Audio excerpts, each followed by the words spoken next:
பாவ அறிக்கையும் மன்றாட்டும். பாவ அறிக்கை.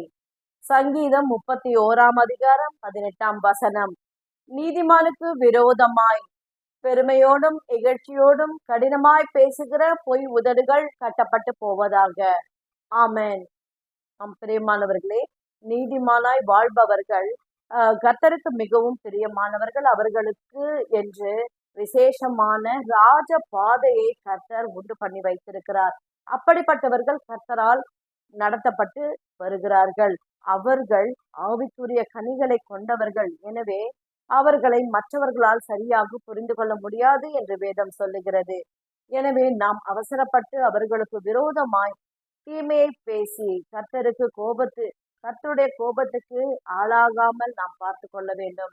ஒருவேளை அறிந்தும் அறியாமலும் அப்படி நாம் துணிகரமாய் நம்முடைய உதடுகளால் பேசியிருந்தால் இப்பொழுது எல்லா விதமான கொடிய துர்குணத்தையும் பாவத்தையும் மன்னித்து நமக்கு இரக்கத்தை தருகிற நம்முடைய பராபரனை நோக்கி பாவ அறிக்கை இப்பொழுது செய்வோம்.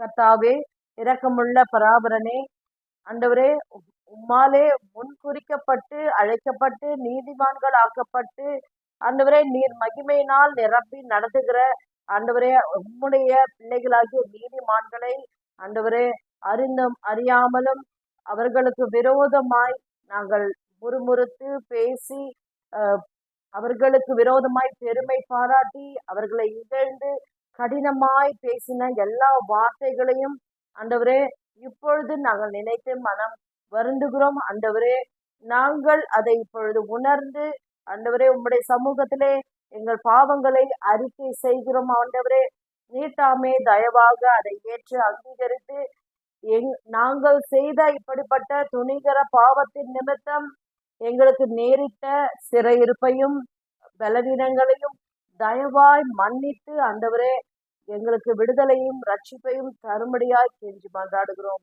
இயேசுவின் மூலம் ஜெபிக்கிறோம் பிதாவே, ஆமென். பிரியமானவர்களே, பாவங்களை அறிக்கை செய்து விட்டு விடுகிறவர்கள் இரக்கம் பெறுவார்கள். நீங்களும் அறிக்கை செய்யுங்கள், இரக்கத்தை தாராளமாய் பெற்றுக்கொள்ளுங்கள். God bless you.